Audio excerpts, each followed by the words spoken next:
আসসালামু আলাইকুম, আশা করি সবাই ভালো আছেন। আমি এসেছি বালুঘাট, ঢাকা সেনানিবাস। এখানে বড় ভাস্তি ও বড় ভাগ্নি ফ্ল্যাট কিনেছে। আমি আজই প্রথম এসেছি ওদের ফ্ল্যাটে। ভাস্তির ফ্ল্যাট 3 তলায়, ভাগ্নির ফ্ল্যাট 6 তলায়।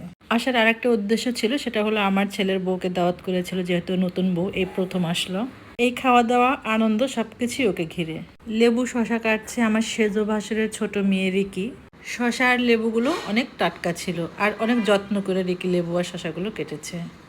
এই যে ঘরোয়া খাবারগুলো পরিষ্কার পরিচ্ছন্নতার সাথে তৃপ্তি সহকারে খাওয়া হয়, এই খাবারটা কিন্তু যত নামি দামি রেস্টুরেন্টেই খান না কেন, এই তৃপ্তিটা কিন্তু সত্যিই মন থেকে আসে না। বড় ভাস্তি লেবু আর শশাগুলো পরিবেশন করা দেখেই মনে হচ্ছে পাকা হাতের কাজ। বড় ভাস্তিকে আমি শাশুড়ি বলি। কুরসি আপার পোলাওর উপরে বেরেস্তা দেওয়া দেখে আমার মনে হচ্ছে সব আমি একাই খেয়ে ফেলবো। পোলাওয়ের সাথে বেরেস্তা আমার অনেক পছন্দ। ফাইনালি সবগুলো খাবার এবার টেবিলে সবাই হাতে হাতে নিয়ে খাওয়া হবে, যেরকমটা বুফে আমরা খেয়ে থাকি। আমি এখনো জানি না র্যাপিং পেপারের নিচে কি কি খাবারগুলো আছে, কারণ আমি অনেক দেরিতে এসেছি। আমি আসার আগে রান্নাগুলো কমপ্লিট হয়েছিল। খাবারগুলো দেখতে যতটা সুন্দর লাগছে, খেতেও আলহামদুলিল্লাহ অনেক মজার হয়েছিল। সবাই যে যার মতো নিয়ে খাওয়া শুরু করেছে, যার যে আইটেম পছন্দ সে সেভাবে নিয়ে খাচ্ছে। বেচারা বড় ভাগ্নে জামাই খাবার নিতে টেবিলে আসার সাথে সাথে তার সব শালারা ঘিরে ধরেছে, তাকে দিয়ে এখন খাবারগুলো তুলে নেবে।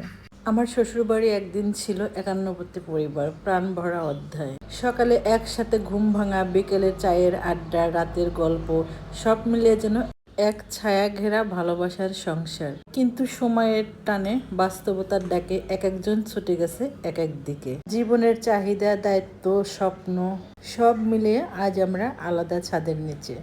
দূরত্ব এসেছে ঠিকই, কিন্তু সম্পর্কের উষ্ণতা কমেনি। জীবন যেমন এগোয়, স্মৃতিগুলো তেমনি সঙ্গী হয়, নরম করে নিঃশব্দে ভালোবাসা ভরা সেই পুরনো দিনের মতো।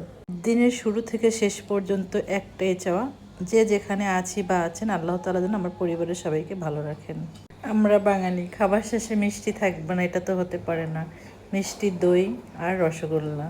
মাটির হাড়ির ভিতরে কি, আমি খুব এক্সাইটেড ছিলাম। তারপরে দেখি মিষ্টি, দেখেই বাংলা সিনেমার কথা মনে পড়ে গেল। আমি মিষ্টি খুব পছন্দ করি, কিন্তু খেতে পারি না। এই মিষ্টিগুলো আমাকে খেতেই হবে। আমার বড় যা, বড় ভাগ্নি দুজনেই একসাথে ভালোবাসা আর মমতা মিশিয়ে রান্নাগুলো করেছে।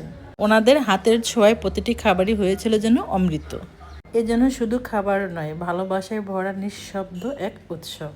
আমার ছোট ছেলে আর বড় ভাস্তে জামাই।